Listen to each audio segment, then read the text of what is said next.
الحمدللہ الذی ابدع الافلاک والدین والصلاة والسلام علی من کان نبیا وآدم بین الماء والطین اما بعد فاعوذ باللہ السمیع العلیم من الشیطان اللعین الرجیم بسم اللہ الرحمن الرحیم قال اللہ تبارک و تعالی فی الکلام المجید والفرقان الحمید الرجال قوامون علی النساء بما فضل اللہ بعضهم علی بعض وبما انفقوا من اموالهم فالصالحات قانتات حافظات للغیب بما حفظ اللہ واللاتی تخافون نشوزهن فعظوهن واہجروهن فی المضاجع واضربوهن صدق اللہ العظیم وبلغنا رسولہ النبی الکریم ونحن على ذلك لمن الشاہدین والشاکرین والحمد للہ رب العالمین ان اللہ وملائکتہ یصلون علی النبی یا ایہا الذین آمنوا صلوا علیہ وسلموا تسلیما بآواز بلند محبت کے ساتھ، ذوق کے ساتھ، شوق کے ساتھ، چاہت کے ساتھ اپنے آقا کریم صلی اللہ علیہ وآلہ وسلم کے بارگاہ میں ہدیہ درود و سلام پیش کیجیے۔ الصلاۃ والسلام علیک یا سیدی یا رسول اللہ وعلی آلک واصحابک یا سیدی یا حبیب اللہ۔ الصلاۃ والسلام علیک یا رحمۃ للعالمین وعلی آلک واصحابک یا محبوب رب العالمین۔ برادران اسلام، اللہ رب العزت کا لاکھ لاکھ شکر ہے کہ جس نے ہمیں رمضان المبارک کے بعد زندہ رکھا اور ابھی تک ہمیں اپنی عبادت کرنے کی توفیق عطا فرما رکھی ہے، اس کا بے حساب شکر ہے کہ جس نے ہمیں یہ سید الایام یعنی جمعۃ المبارک کا جو دن ہے یہ ایک مرتبہ پھر عطا فرمایا ہے۔ اور اس سید الایام کے بارے میں نبی مکرم صلی اللہ علیہ وآلہ وسلم نے ارشاد فرمایا کہ جس طرح میں تمام انبیاء کا سردار ہوں، بالکل اسی طرح یہ جمعے کا جو دن ہے یہ تمام دنوں کا سردار ہے۔ تو جمعۃ المبارک کی پر نور پر کیف گھڑیوں میں ہم اللہ اور اس کے رسول صلی اللہ علیہ وآلہ وسلم کا ذکر کرنے کی سعادت حاصل کرنے جا رہے ہیں۔ اور آج کا جو میرا موضوع ہے جس پہ میں لب کشائی کرنے جا رہا ہوں، جس پہ میں آپ لوگوں سے مخاطب ہونے جا رہا ہوں، وہ ہے زوجین کے حقوق یعنی حق زوجین۔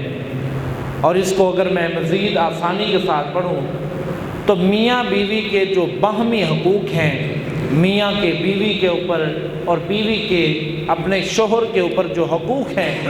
ان کو قرآن و حدیث کی روشنی میں ہم بیان کرنے کی سعادت حاصل کریں گے۔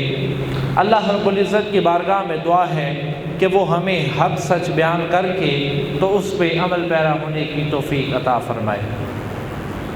برادران اسلام، قرآن مقدس کی ایک آیہ کریمہ جو سورۃ النساء کی 34 نمبر آیت ہے، اس کے اندر اللہ رب العزت نے مردوں کو عورتوں کے اوپر جو فضیلت عطا کی ہے اور جو ان کا آپس میں ایک رشتہ اور ایک محبت کا سلسلہ عطا کیا ہے، اس کو بڑی خوبصورتی کے ساتھ بیان کیا گیا ہے۔ قرآن مقدس کے اندر اللہ رب العزت ارشاد فرماتا ہے الرجال قوامون علی النساء بما فضل اللہ بعضهم علی بعض۔ فرمایا کہ مرد ذات جو ہے یہ عورتوں کے اوپر محافظ بھی ہے اور حاکم بھی ہے، اس لیے کہ بما فضل اللہ بعضهم علی بعض، کہ اللہ رب العزت نے ان میں سے بعض کو بعض کے اوپر فضیلت دی ہے۔ اور آگے ارشاد فرمایا وَبِمَا أَنفَقُوا مِنْ أَمْوَالِهِمْ، فرمایا کہ مرد عورتوں کے اوپر افضل ہیں، فضیلت والے ہیں، حاکم ہیں، محافظ ہیں، اور منتظم ہے، اس کی دو وجوہات ہیں۔ پہلی وجہ یہ فرمائی کہ بما فضل اللہ بعضهم علی بعض، فرمایا کہ اس وجہ سے کہ اللہ نے بعض کو بعض کے اوپر فضیلت دی ہے، پہلی وجہ تو یہ ہے۔ اور دوسری وجہ یہ ہے مرد کے عورت کے اوپر افضل ہونے کی دوسری وجہ یہ ہے کہ وَبِمَا أَنفَقُوا مِنْ أَمْوَالِهِمْ، فرمایا کہ وہ اپنے مال میں سے عورت کے لیے خرچ کرتے ہیں، اپنے گھر والوں کے لیے خرچ کرتے ہیں، اپنے بیوی بچوں کے لیے خرچ کرتے ہیں۔ کہاں سے؟ من اموالہم، اپنے مال میں سے۔ یہ دو وجوہات تو اللہ رب العزت نے قرآن میں بیان فرما دی ہیں کہ قرآن مقدس کے اندر اللہ نے عورت کے اوپر مرد کو فضیلت کیوں عطا کی ہے۔ پہلی وجہ جیسا کہ میں نے گزارش کی کہ اللہ فرماتا ہے بعض کو بعض کے اوپر فضیلت کی بنیاد پر، اور دوسری وجہ یہ ہے کہ وہ اپنے مال میں سے اس کے اوپر خرچ کرتا ہے۔ اور آگے فرمایا عورت کی باری جب آئی تو فرمایا فالصالحات، فرمایا کہ پس جو نیک عورتیں ہیں وہ قانتات ہیں، یعنی اپنے شوہروں کی اطاعت گزار ہوتی ہیں۔ یعنی یہاں پہ اگر دیکھا جائے تو اللہ رب العزت سورۃ النساء کی آیت نمبر 34 کے اندر ایک تو ہمیں مرد کی عورت کے اوپر افضلیت کا فرما رہا ہے کہ مرد عورت کے اوپر کیوں حاکم ہے، کیوں مسلط ہے، کیوں افضلیت کا درجہ رکھتا ہے، اور دوسری وجہ فرما رہا ہے جو اس کی شان نزول ہے وہ فرما رہا ہے کہ میں تمہیں نیک عورتوں کی نشانیاں بھی بتاتا ہوں۔ تو پہلی نشانی یہ ہے کہ فالصالحات قانتات، فرمایا جو نیک عورتیں ہیں وہ قانتات ہیں۔ قانتات ان کا کیا مطلب ہے؟ وہ اپنے شوہروں کی اطاعت گزار ہوتی ہیں، وہ اپنے شوہروں کی فرما بردار ہوتی ہیں، وہ اپنے شوہروں کی مطیع ہوتی ہیں، اطاعت گزار ہوتی ہیں۔ اور آگے فرمایا کہ حافظات للغیب، وہ اس کی غیبی میں، اس کی غیر موجودگی میں، اس کی غیر حاضری میں حفاظت کرنے والی ہوتی ہیں۔ بما حفظ اللہ، اللہ کی حفاظت سے۔ اب سوال یہ پیدا ہوتا ہے کہ عورت مرد کی غیر موجودگی میں اس کی کن چیزوں کی حفاظت کرتی ہے؟ کون کون سی ایسی چیزیں ہیں کہ جن کی حفاظت کرنے کا حکم اللہ نے عورت کو عطا کیا ہے؟ کب؟ جب عورت کا جو مرد ہوتا ہے وہ گھر نہیں ہوتا، یعنی ظاہر ہے کہ انسان ہے، وہ مرد ہے، اس نے باہر بھی جانا ہے، اس نے مزدوری بھی کرنی ہے، اس نے محنت بھی کرنی ہے، اس نے دکان بھی چلانی ہے، اس نے فیکٹری بھی چلانی ہے، اس نے اپنے آفس میں بھی جانا ہے۔ فرمایا کہ جب تمہارا مرد، تمہارا خامند تمہیں گھر میں چھوڑ کے اپنے کام کاج کی طرف نکل جاتا ہے تو فرمایا کہ حافظات للغیب مما حافظ اللہ، فرمایا کہ نیک عورت وہ ہوگی جو اپنے شوہر کی غیر موجودگی میں اس کی ساری چیزوں کی حفاظت کرنے والی ہوگی۔ اب ساری چیزوں میں کیا کیا آتا ہے؟ اس کی اولاد آتی ہے، اس کا مال آتا ہے، اس کا گھر آتا ہے۔ اب یہ تین چیزیں تو ہو گئی جو آج کل عورت کے اندر چیزیں پائی جاتی ہیں، یعنی عورت کا ذہن ہے کہ ان تین چیزوں کی حفاظت کرنی ہے، اس کی اولاد کی حفاظت کرنی ہے، اس کے مال یعنی پیسے کی حفاظت کرنی ہے، اس کے گھر کی حفاظت کرنی ہے۔ لیکن عورت ذات کو یہ نہیں پتا کہ اصل جو حفاظت ہے وہ اس کے بعد ہے۔ وہ کون سی حفاظت ہے؟ اللہ کا قرآن فرماتا ہے اپنے شوہر کی جو عزت ہے اور اس کا جو تمہاری جسم کی صورت میں اس کا جو وقار ہے اس کی بھی حفاظت تم نے کرنی ہے۔ یعنی تم گھر کی بھی حفاظت کر لو، اس کے مال کی بھی حفاظت کر لو، اس کی اولاد کی بھی حفاظت کر لو، لیکن خود تم بدکاری پہ اتر آؤ، اپنی عزت اپنی عصمت جو ہے ان کو داؤ پہ لگا دو۔ فرمایا کہ ایسا نہیں کرنا، فرمایا کہ تین تعریفیں اور تین باتیں جن کی حفاظت تم نے کرنی ہے وہ تو تمہیں پتہ ہے، ایک چوتھی بات بھی ہے۔ چوتھی بات یہ ہے کہ اس کی غیر موجودگی میں اس کی عزت کی بھی حفاظت کرنی ہے، کیونکہ مرد کے لیے جو سب سے بڑی عزت کی جگہ ہے وہ کیا ہے؟ اس کی عورت ہے، اس کی عورت کا پردہ ہے۔ اس کی عورت کا جسم ہے، اس کی عورت کی عصمت ہے،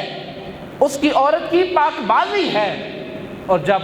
ان تین چیزوں کی حفاظت کرنے کے بعد اپنے پردے کا خیال نہیں کرتی تو اللہ فرماتا ہے تم نیک نہیں ہو سکتی بلکہ تم بھی بدکاروں میں شامل ہو جاتی ہو۔ آگے فرمایا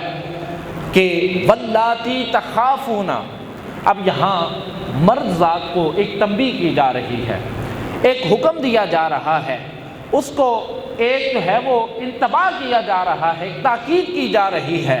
اور ایک حکم دیا جا رہا ہے۔ وہ کیا؟ فرمایا کہ میں نے مرد ذات کو عورت پہ افضل بھی قرار دے دیا، میں نے نیک عورتوں کی نشانی بھی بتا دی، اب میں ایک اور بات تمہیں بتاتا ہوں۔ اللہ کا قرآن فرماتا ہے کہ واللاتی تخافون نشوزہن، فرمایا کہ اگر تمہیں ڈر ہو ان کے بیٹھ جانے کا، ان کے بدکار ہو جانے کا، ان کے جو ہے وہ اپنے بدکاریاں کرنے کا تمہیں اگر ڈر ہو، واللاتی تخافون نشوزہن، اگر اس کی بدکاریوں کا یا اس کے بہک جانے کا تمہیں اندیشہ ہو، تمہیں خوف ہو، پھر تم نے کیا کرنا ہے؟ ڈنڈے سوٹے اٹھا کے اس کے پیچھے نہیں پڑ جانا، بلکہ قرآن فرماتا ہے جو میں تمہیں اسلوب بتا رہا ہوں اس پہ عمل کرنا ہے۔ یا اللہ کون سا اسلوب ہے کہ اگر خدا نخواستہ ہماری بیوی، ہماری جو عورت ہے، ہماری جو شریک حیات ہے اور ہماری جو زوجہ ہے، فرمایا کہ اگر وہ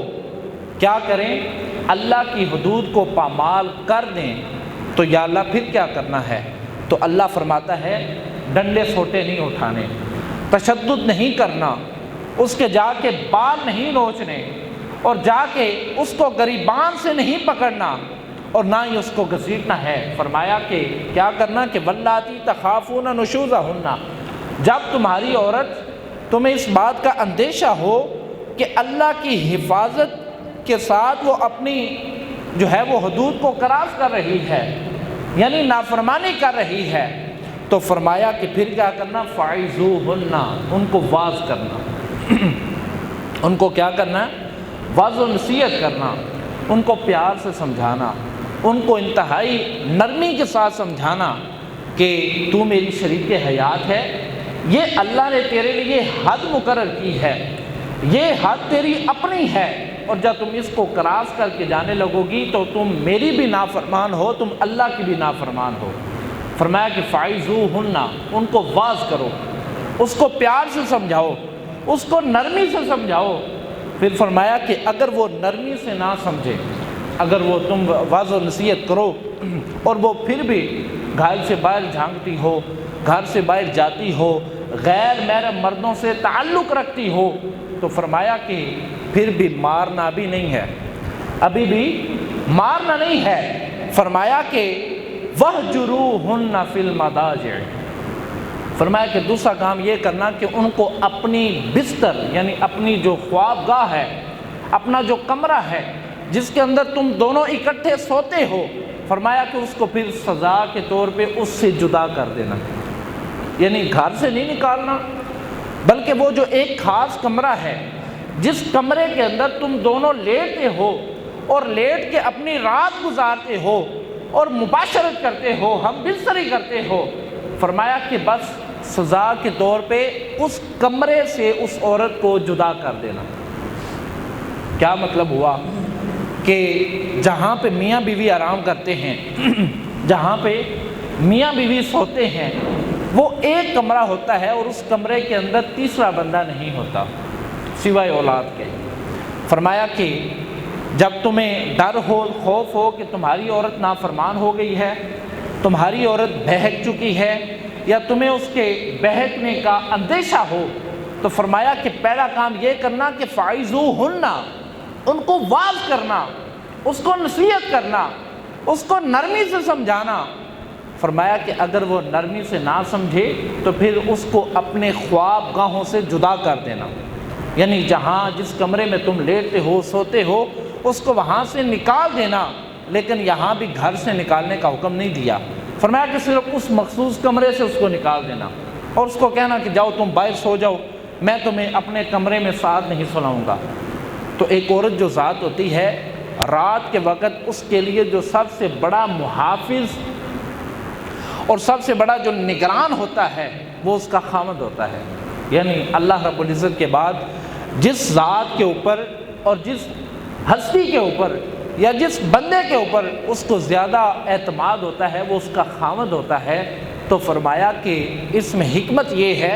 کہ عورت ذات تھوڑی نرم ہوتی ہے دل کے اعتبار سے، وہ تھوڑی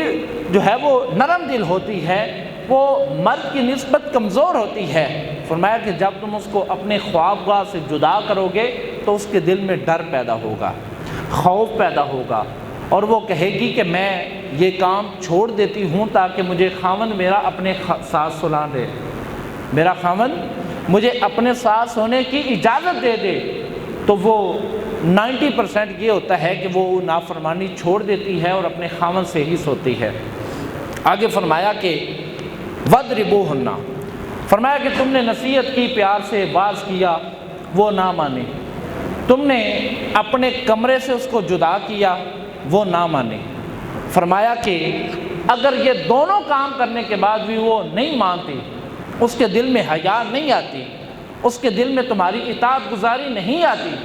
تو پھر فرمایا کہ تیسرا تمہارے پاس آپشن ہے وَاضْرِبُوهُنَّ۔ یہاں بھی بات بڑی سمجھنے والی ہے۔ بظاہر تو اس کا مطلب ضرب یضرب کا مطلب ہوتا ہے مارنا، مارنا، لیکن فرمایا وَاضْرِبُوهُنَّ، تادیباً ان کو سزا دینا، تادیباً مارنا۔ اب تادیباً کا یہ مطلب نہیں ہے کہ ڈنڈے سوٹے اٹھا لے، اس کی جو گریبان ہے اس کو پکڑ کے گھسیٹنا شروع کر دے یا اس کو لو لہان کر دے۔ فرمایا کہ وَاضْرِبُوهُنَّ، اتنا ہلکا سا مارنا کہ اسے تکلیف بھی ہو، اسے احساس بھی ہو، لیکن اس کا جو جسم ہے اس کو کوئی نقصان بھی نہ پہنچے۔ اب یہ بات کیا چل رہی ہے؟ ان عورتوں کی جو نافرمان ہوتی ہیں اور اللہ ان کو سدھارنے کے 3 طریقے بتا رہا ہے۔ پہلا واضح و نصیحت کے ساتھ، دوسرا اپنے بستر سے جدا کرنے کے ساتھ،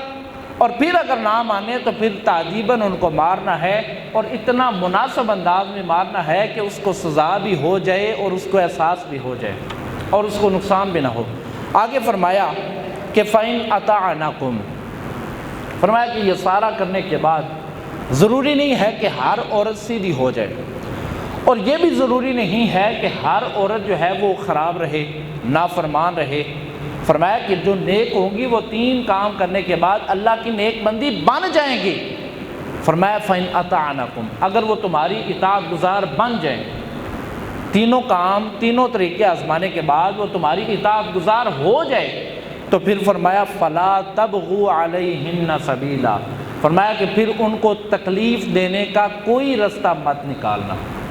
یعنی وہ چیپٹر وہیں کلوز کر دینا، اور اس کے لیے بھی اور اپنے لیے بھی رب سے ہدایت مانگ لینا۔ فرمایا کہ ان اللہ کان علیٰ کبیرہ، کہ بے شک اللہ جو ہے وہ کیا ہے، وہ علیٰ بھی ہے، یعنی بلند بھی ہے، اور کبیرہ بڑا بھی ہے۔ تو بیسیکلی جو ہمارا موضوع ہے وہ ہے حقوق زوجین۔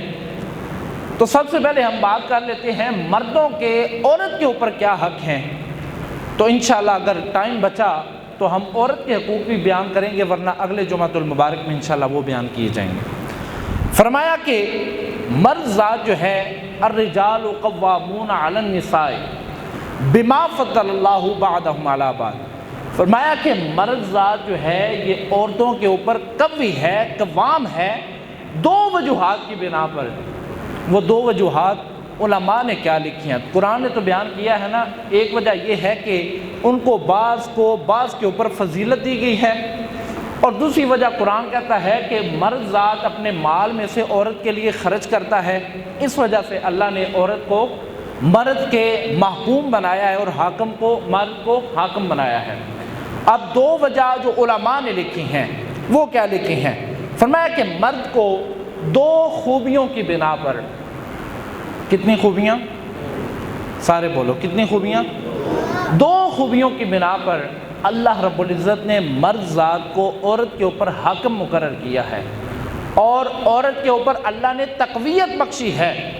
اور منتظم بنایا ہے، اس کو افسر بنایا ہے، اس کو اعلیٰ بنایا ہے۔ کیوں بنایا ہے؟ 2 وجہ قرآن نے بیان کی ہیں، 2 وجوہات علماء نے قرآن و حدیث کی روشنی میں مزید بیان کی ہیں، اور وہ کیا وجہ ہے کہ فرمایا کہ مرد کو 2 خوبیوں کی بنا پر عورت کے اوپر فضیلت دی گئی ہے۔ پہلی خوبی ہے وہبی اور دوسری خوبی ہے کسبی۔ اب ان کی جو ڈیفینیشن ہے وہ میں آپ کے سامنے بیان کرتا ہوں۔ فرمایا کہ جو پہلی خوبی ہے وہ یہ خوبی ہے کہ مرد ذات جو ہوتی ہے وہ عورت کے مقابلے میں ناڈر بھی ہوتا ہے، جسمانی طور پہ زیادہ سٹرانگ بھی ہوتا ہے، ذہنی طور پہ زیادہ بے باک بھی ہوتا ہے، اور اپنے وجود کے اعتبار سے زیادہ جو ہے وہ بہادر بھی ہوتا ہے، قوی بھی ہوتا ہے۔ اور اس کی اگر میں مثال آپ کے سامنے پیش کروں تو یہاں اگر ہمیں چھوٹا سا پتھر اٹھانا پڑ جائے، یا گھر کے اندر وہ جو ایک صندوق ہوتا ہے اور وہ جو ایک پیٹی ہوتی ہے اس کو اگر اٹھانا ہو یا گھسیٹنا ہو، کسی اور جگہ پہ اس کو لے کے جانا ہو، تو جو عورت ہوتی ہے یہ اس کے بس کی بات نہیں ہوتی۔ لیکن ایک اکیلا جو مرد ہوتا ہے، اس کا جو خامد ہوتا ہے، جب وہی معاملہ اس کے سامنے پیش کرتی ہے تو وہ اکیلا اس کو دھکیل دیتا ہے۔ تو فرمایا علماء نے کہ واقعی خوبی یہ ہے کہ جسمانی اعتبار سے اور ذہنی اعتبار سے اور سطحی اعتبار سے جو مرد ہوتا ہے وہ عورت سے زیادہ سٹرانگ ہوتا ہے۔ وہ چیزیں چھوٹا موٹا وزن بھی اٹھا لیتا ہے، عورت وہ وزن نہیں اٹھا سکتی۔ اگر رات کو گھر سے باہر نکل کے دوسری گلی میں جانا پڑ جائے تو عورت ذات ڈر جاتی ہے، بلکہ مرد جو ہوتا ہے وہ بے شک بچہ ہی کیوں نہ ہو وہ چلا جاتا ہے۔ تو فرمایا کہ وہ بھی فرق یہ ہے، وہ بھی خوبی یہ ہے کہ جو مرد ذات ہوتی ہے وہ عورت کی نسبت زیادہ سٹرانگ ہوتی ہے، وہ ناڈر بھی ہوتا ہے، بے باک بھی ہوتا ہے، جرأت مند بھی ہوتا ہے اور زیادہ قوی بھی ہوتا ہے۔ دوسری خوبی کیا ہے؟ جس بنیاد پہ اللہ رب العزت نے مرد کو عورت پہ افضلیت عطا کی ہے، الرجال قوامون علی النساء بما فضل اللہ بعضهم علی بعض۔ آپ نے ساری گفتگو کو سنتے ہوئے اس آیت کو نہیں بھولنا، سورۃ النساء کی آیت نمبر 34 کو آپ نے نہیں بھولنا کہ اللہ فرما کیا رہا ہے اور علماء اس کی تشریح کیسے کر رہے ہیں کہ الرجال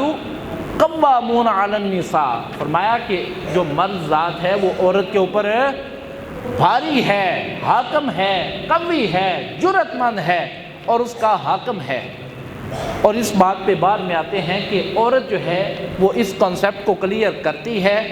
اللہ کے اس فرمان کو قبول کرتی ہے یا نہیں کرتی، یہ ہم بعد میں بات کریں گے اگر ٹائم بچا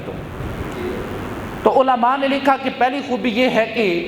وہ جسمانی طور پہ ذہنی طور پہ قوی ہوتا ہے۔ دوسری خوبی یہ ہے کہ وہ اس کے بچوں کو پالنے کے لیے گھر سے باہر جا کے محنت اور مزدوری کرتا ہے، یعنی اپنا خون پسینہ بہا کر اس کے لیے کما کے لاتا ہے، نان نفقے کا اہتمام کرتا ہے۔ اچھا، نان نفقے کا اہتمام کرنا یہ خوبی کیوں ہے؟ یہ خوبی اس لیے ہے کہ اللہ نے مرد کے اوپر فرض قرار دیا ہے کہ تو اپنے بیوی بچوں کی کفالت کر، اور یہاں نبی مکرم صلی اللہ علیہ وسلم کا ایک فرمان بھی ہے کہ خیرکم خیرکم لأہلہ، فرمایا کہ تم میں سے بہتر وہ ہے جو اپنی اہلیہ کے لیے بہتر ہے، اپنی بیوی کے لیے بہتر ہے، اپنے اہل خانہ کے لیے بہتر ہے۔ لیکن محدثین نے یہاں خاص طور پہ بیوی کا ذکر کیا ہے کہ تم میں سے بہتر وہ ہے جو اپنی بیوی کے لیے بہتر ہے۔ تو بیوی کے لیے بہتر کون ہو سکتا ہے؟ خامد ہو سکتا ہے۔ کن بنیادوں پہ بہتر ہو سکتا ہے؟ اس کی ضروریات کو پورا کرتا ہے،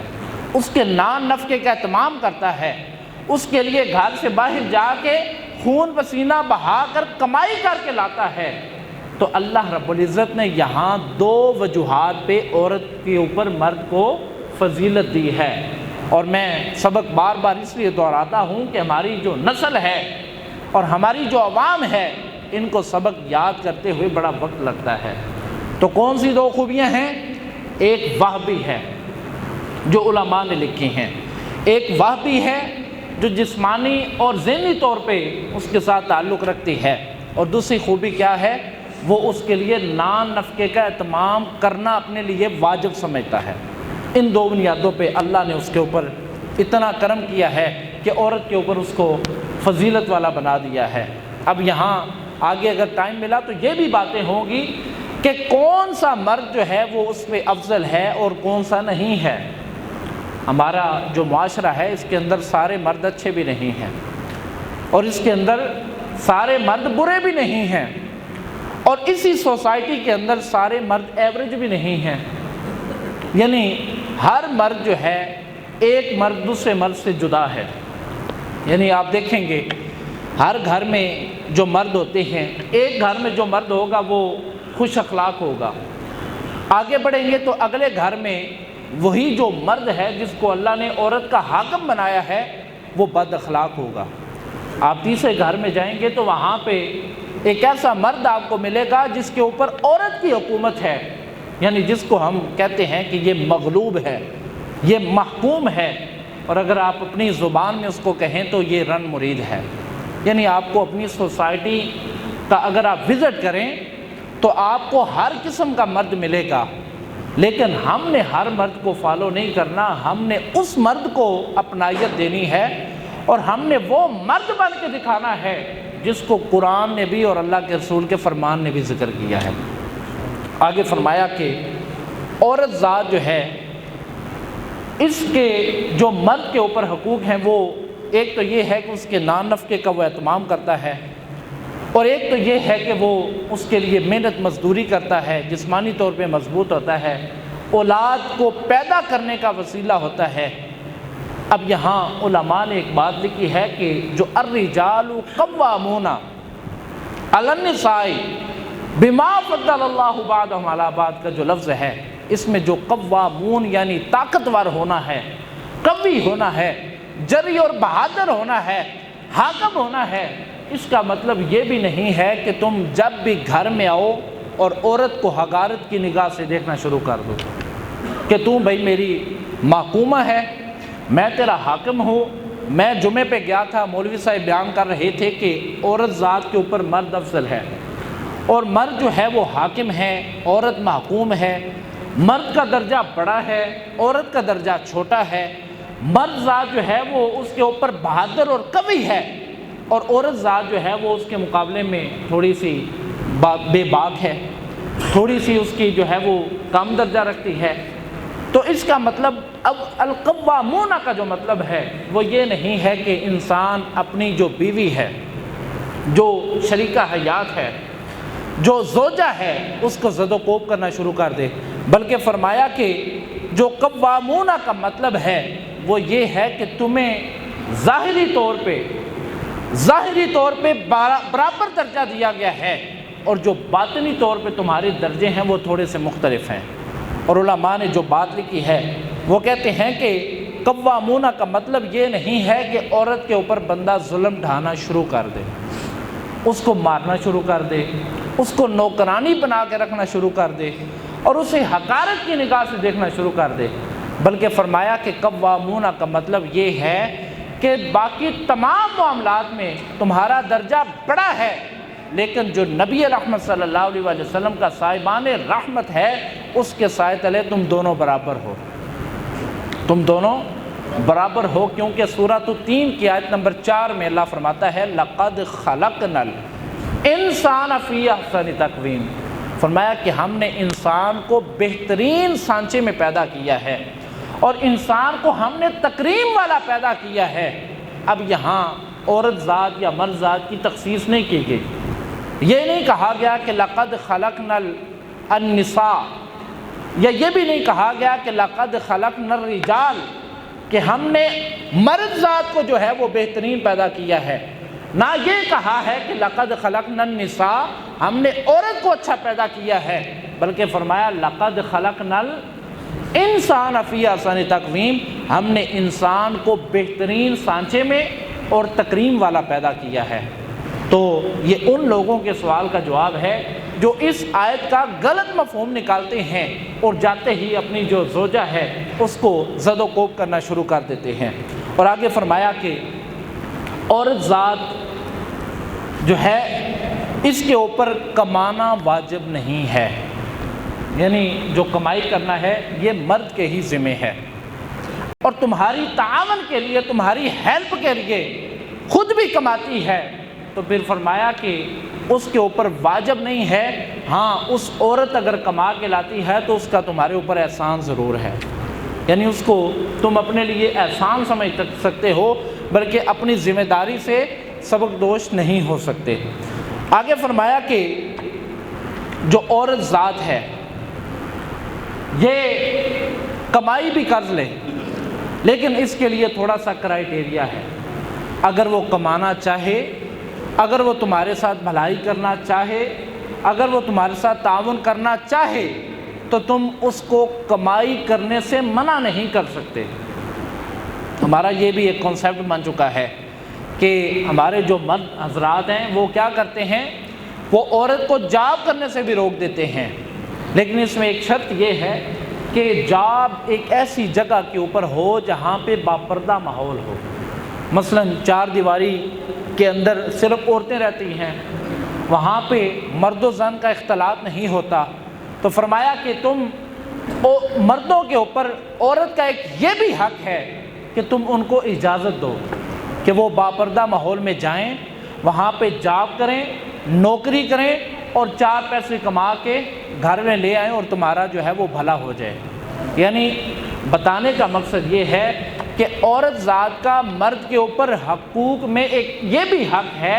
کہ اس کو باپردہ ماحول میں جاب کرنے کی اجازت بھی دی جائے۔ اب یہاں بعض لوگ کہتے ہیں کہ عورت کی جو کمائی ہے وہ حرام ہے، یعنی عورت کی جو کمائی ہوتی ہے اس کو کھانا وہ اپنے لیے باعث ہتک سمجھتے ہیں، بلکہ یہاں اللہ کے پیارے محبوب صلی اللہ علیہ وسلم کی جو پیاری ازواج مطہرات تھیں، انہوں نے بھی اللہ کے محبوب کے حکم پر حضرت میمونہ سلام اللہ علیہا، ان کے بارے میں مشہور ہے کہ نبی رحمت صلی اللہ علیہ وسلم نے ان کو یہ جو قرآن کے اوراق ہیں اور جو الفاظ ہیں ان کو اکٹھا کرنے کی ڈیوٹی سونپ رکھی تھی، اور باقاعدہ ان کے اوپر ان کی اجرت مقرر کر رکھی تھی۔ یعنی حضرت میمونہ کی جو زندگی ہے وہ ہماری آج کی خواتین کے لیے اور آج کے مرد کے لیے ایک ماڈل ہے کہ ان کو اللہ رب العزت کے محبوب نے ایک جاب عطا فرمائی تھی کہ آپ نے قرآن کے اوراق کو اکٹھا کرنا ہے اور مال غنیمت میں سے آپ کی جو اجرت ہے وہ مقرر کی جائے گی۔ اسی طرح حضرت سودا رضی اللہ تعالیٰ عنہ، ان کو نبی رحمت صلی اللہ علیہ وسلم نے یہ جو دباغ کا کام ہوتا ہے، یہ جو کھلوں کے ساتھ چیزیں بنتی ہیں ان کو سلائی کر کے تو ان کی مختلف اشیاء بنائی جاتی ہیں، حضرت سودا رضی اللہ تعالیٰ عنہ کو یہ ڈیوٹی حضور نے عطا فرما رکھی تھی، اور فرمایا تھا کہ سودا یہ کام تم کرو، اس کے اوپر تمہیں اجرت بھی دی جائے گی۔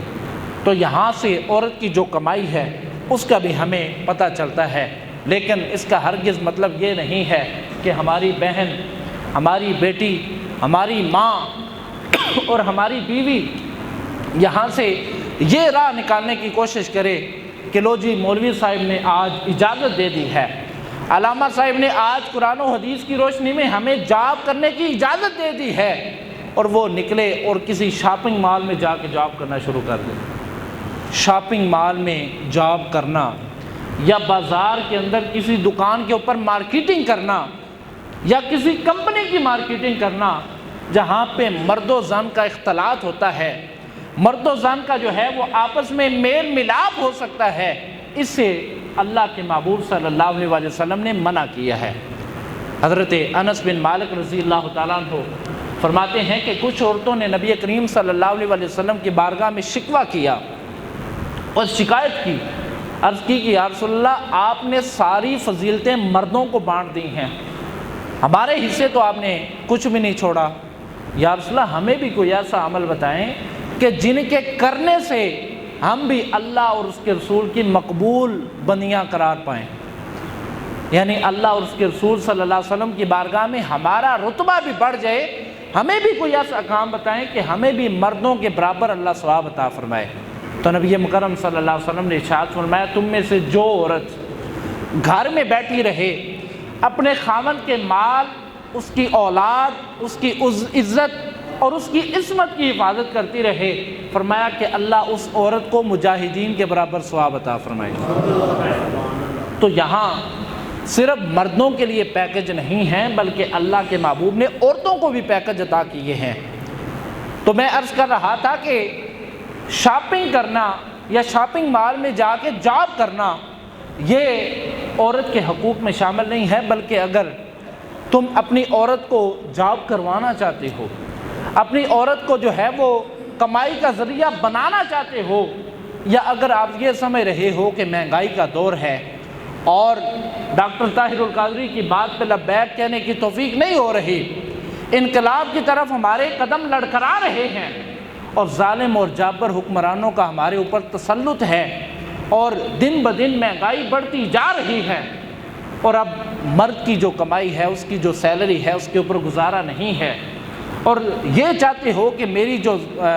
زوجہ ہے، میری جو بیوی ہے، یہ بھی آگے بڑھے اور میرے ساتھ برابر کمائی کرے تاکہ گھر کا ہم نظام چلا سکیں، تو اس کے لیے شاپنگ مال میں جاب کرنا ضروری نہیں ہے، مارکیٹنگ کرنا ضروری نہیں ہے، بھلے آپ کو 1,00,000 روپیہ ماہانہ ملتا ہو، بھائی ان کے لیے بے شمار رستے ہیں۔ آپ ان کو سلائی کڑھائی سکھا دیں، عورتوں کے وہ کپڑے سیئیں اور اس کے اوپر ان کی اجرت وصول کریں۔ آپ ان کو جو ہے وہ پڑھا لکھا دیں، وہ معاشرے کی بچیاں پڑھائیں، معاشرے کے چھوٹے بچے پڑھائیں اور پڑھا کے ان کا جو ہدیہ ہے وہ وصول کر کے گھر کا نظام چلائیں۔ یا پھر اگر آپ نے ان کے ساتھ ہمدردی کرنی ہے اور ان کو اپنا معاون بنانا ہے تو پھر ان کو چاہیے کہ وہ اچھے اچھے کھانے ان کو پکانا سیکھ لیں، اور اپنے گھر کے جو مرد ہیں ان کے وسیلے سے وہ جو کھانا ہے وہ ہوٹلوں پہ ڈیلیور کریں اور وہاں سے جو اجرت ملے اس کے ساتھ اپنے گھر کا نظام چلائیں۔ یعنی یہ 3 ریکمنڈیشن اس بیٹی کے لیے ہیں، اس ماں کے لیے ہیں، اس بہن کے لیے ہیں اور اس بیوی کے لیے ہیں جو چاہتی ہے کہ میں اپنے شوہر کا ہاتھ بٹانا چاہتی ہوں۔ اب آگے 2-3 منٹ ہمارے پاس رہ چکے ہیں،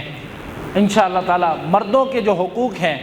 عورتوں کے اوپر وہ ہم نے بیان کر دیے ہیں۔ اگلے جمعۃ المبارک کو انشاءاللہ جو عورت کے حقوق ہیں مردوں کے اوپر انشاءاللہ وہ بیان کیے جائیں گے، اور اس ضمن میں 2-3 باتیں میں جلدی سے کر کے اجازت چاہوں گا۔ اب بیوی کے جو کام کاج ہیں ان کے اندر ہاتھ بٹانا بھی مرد کی ذمہ داریوں اور مرد کے حقوق کے اوپر شامل ہے۔ یعنی آپ گھر سے باہر آ گئے ہیں، کھانے کا ٹائم ہے، تو آپ اپنی جو زوجہ ہے اس کے ہاتھ بٹائیں، اور ہاتھ بٹا کے آپ اس کے حقوق بھی پورے کر رہے ہیں اور سنت بھی پوری کر رہے ہیں۔ لیکن اس کا مطلب ہمیشہ یہ لیا جاتا ہے کہ دیکھو اپنی جو بیوی ہے اس کے ساتھ کام کر رہا ہے، سبزی پکا رہا ہے، سبزی صاف کر رہا ہے، گوشت کو صاف کر رہا ہے، دیکھو یہ تو رن مرید ہو گیا ہے، یہ تو جوروں کا غلام ہو گیا ہے، یہ تو عجیب و غریب القابات دیے جاتے ہیں۔ ارے جو رن مریدی کا تصور ہے جو ہماری سوسائٹی کے اندر رچ بس چکا ہے، اس کو اگر آپ نبی کریم صلی اللہ علیہ وآلہ وسلم کی نگاہ کرم کے ساتھ دیکھیں تو کیا نبی رحمت صلی اللہ علیہ وسلم نے گھر کے کام کاج نہیں کیے تھے؟ مسند امام احمد میں آتا ہے کہ نبی مکرم صلی اللہ علیہ وآلہ وسلم جب گھر میں تشریف لاتے تو اپنے جو کپڑے ہیں ان کو پیون بھی خود لگایا کرتے تھے۔ جب گھر میں تشریف لاتے اور زوجہ کھانا بنا رہی ہوتی تو نبی مکرم صلی اللہ علیہ وآلہ وسلم ان کے ہاتھ سے گوشت لے کے اس کو خود صاف کر دیا کرتے تھے۔ اور مسند امام احمد کے اندر ہی یہ الفاظ ہمیں ملتے ہیں کہ نبی کریم صلی اللہ علیہ وآلہ وسلم جب شام کا وقت ہوتا تو بکریوں کو نکال کر ان کا دودھ دو کر اپنی جو ازواج مطہرات ہیں ان کو پیش کیا کرتے تھے۔ تو یہ جو گھر کے کام کاج کرنے ہوتے ہیں، اپنی زوجہ کا ہاتھ بٹانا ہوتا ہے،